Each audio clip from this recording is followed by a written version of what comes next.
You'd love to fuck your mom. Yes, I would love to fuck your mom. Right this way. Come on.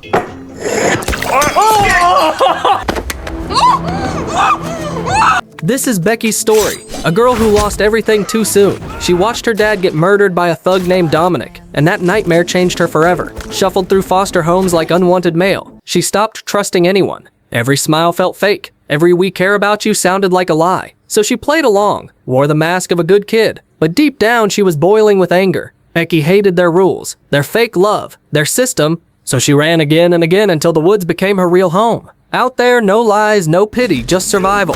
She learned to fight, to hunt, to stay sharp, because in the wild, weakness gets you killed. After witnessing her father's murder, Becky trusted no one. Every sound in the woods put her on edge, and every shadow felt like a threat, and she liked it that way. Staying cautious meant staying alive.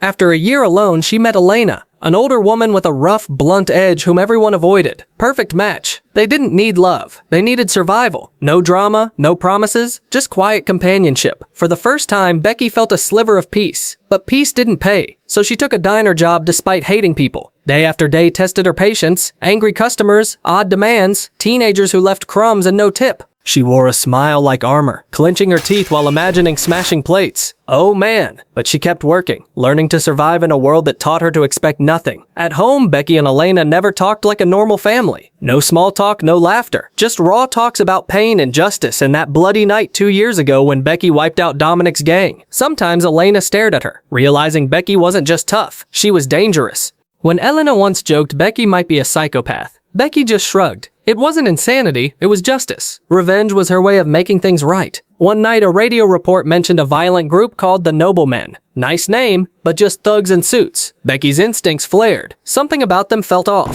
The next day, 3 of them walked into her diner. Anthony, the arrogant leader, barking orders like he owned her. DJ, the loud creep, throwing dirty jokes her way. Yes. And Sean, quiet but clearly bad news. Come on. Yeah, this was trouble walking straight to her table. Sean stayed mostly quiet, clearly uneasy, but still followed the others. Becky finally snapped. Dropping her fake smile, she accidentally poured hot coffee on Anthony's leg. Everyone knew it wasn't an accident. Anthony's face burned with rage, but Becky stayed cool as ice. That night, as the men left, DJ mocked Anthony for getting owned by a waitress.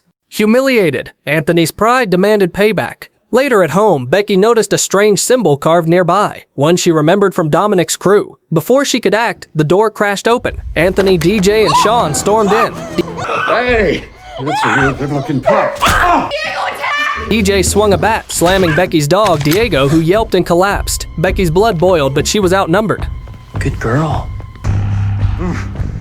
I think she broke my nose. Oh, you little cunt. Ding dong ditching her. Sean froze, clearly torn, while DJ pushed him to join the attack. Becky, don't move. Yeah, Becky, don't fucking move. Put the gun down, man. Put the fucking gun down. Putting down the gun. Elena burst in, shotgun ready.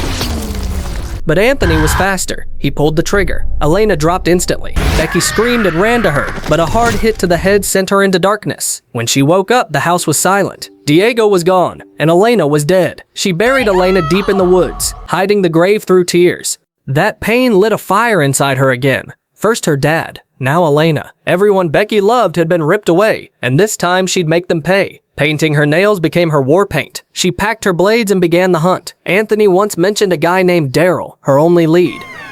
That would have been me. Your name is Daryl? That's right. I don't think you're supposed to be doing that. Well, I won't tell if you don't. Daryl number 2 lived at 4739 Colony Road. Something told me that this was the Daryl I was looking for. Becky tracked him down to a house by the lake, not knowing Anthony's gang was already there. Sean wanted out, but Anthony mocked him into silence. They soon met Dare, the true leader of the NM gang, and his brutal right-hand man, Twig. Daryl grilled Anthony about what happened the night before, already sensing things were about to explode. Anthony tried to play it cool, saying their car broke down and they just happened to find Diego nearby. But Daryl wasn't buying it. His eyes narrowed with suspicion. Meanwhile, Becky had already slipped inside, quiet as a shadow, watching their every move. She'd lost everything, and now revenge was all she had left, and she was damn good at it. As she searched Daryl's creepy hideout for clues, she barely dove under the bed before he and Sean walked in. What came next was chilling. Daryl pulled out an old notebook filled with names, proof that the Noblemen were funded by corrupt politicians and rich donors, not for peace but for chaos.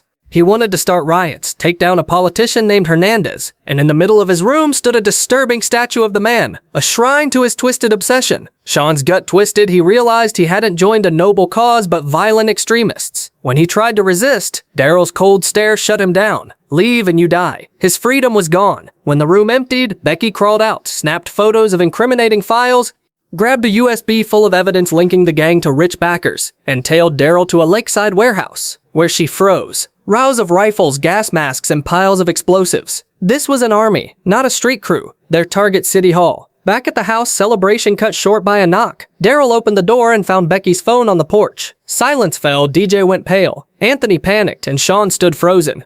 Under pressure, Anthony cracked, confessing they'd killed Elena and taken Becky's dog and clumsily offered to return Diego as a peace move. Becky wasn't fooled. She hid in the woods watching as Anthony walked right into her trap, a deep pit she'd dug herself. The fuck? Your friend probably shouldn't leave keys. You better get me the fuck out of here. You killed my friend. Yeah. And a better way to kill you. He fell hard, helpless at the bottom. She tied him up, rigged a gun to Daryl's front door, and waited. The second Daryl opened it, boom, the trap exploded, ending Anthony for good.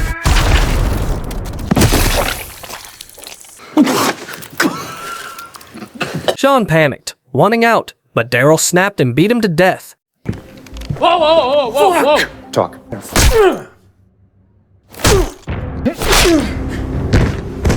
Move the body. Do you honestly think I would say no to that question right now? Good. DJ froze in terror as Twig went hunting for Becky, but she was always one step ahead. She called Daryl, calm and fearless, revealing she had the flash drive that could ruin him. Enraged, he sent Twig after her. Bad idea. You have to attack Town Hall tomorrow? Photo evidence from your little command center.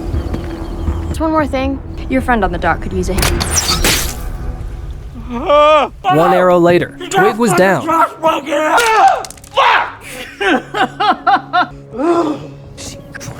Twig! She has the USB! Becky led Daryl to the weapons bunker, trapping him inside. She tossed a smoke bomb in, and as he stumbled blindly, she grabbed a blade and finished the job old school. No mercy.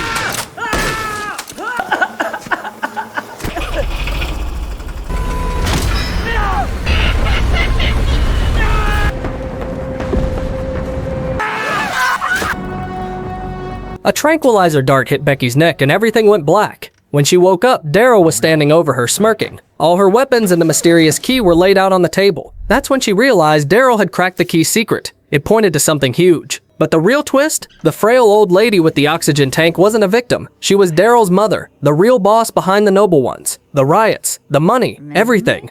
Daryl was just her muscle. When he threatened Diego, Becky hesitated. By the time I got here, there's more than their moms and pops is. They're all better, all better. And Daryl loosened her ropes, big mistake. She sprayed chemicals in his face, blinding her. Fuck! Stop! Sorry, Pooch. No! Then turned and stabbed the old woman. Daryl's scream shattered the silence as he chased Becky into the woods. But that was her turf. She led him right into her final trap, a pit of spikes, and his reign ended fast. Yet even after all the blood and revenge, peace never came. Instead of freedom, Becky woke up in a cold interrogation room. Agent Mary sat across from her, a calm smile hiding years of secrets. She revealed the USB Becky fought for. It held proof that high-ranking officials were funding the Noble Ones. Becky hadn't just survived, she'd exposed a government conspiracy. But instead of prison, Mary gave her a shocking offer. Join the CIA. The wild girl from the woods became their youngest recruit, and her first mission was personal. Find DJ, the coward who ran away. She tracked him down on a deserted road, his car smoking from a breakdown. When he looked up, Becky stepped out in full CIA gear, bazooka in hand. He tried to talk, but she didn't flinch. One pull of the trigger and his car went up in flames. Becky watched the fire burn, smiling as justice finally exploded into the night. And that's how the wild girl who lost everything became her own justice. Becky's story reminds us, pain can break you, or it can build you into something unstoppable. If you enjoyed this story, hit like, drop a comment about your favorite moment, and don't forget to subscribe for more epic movie recaps.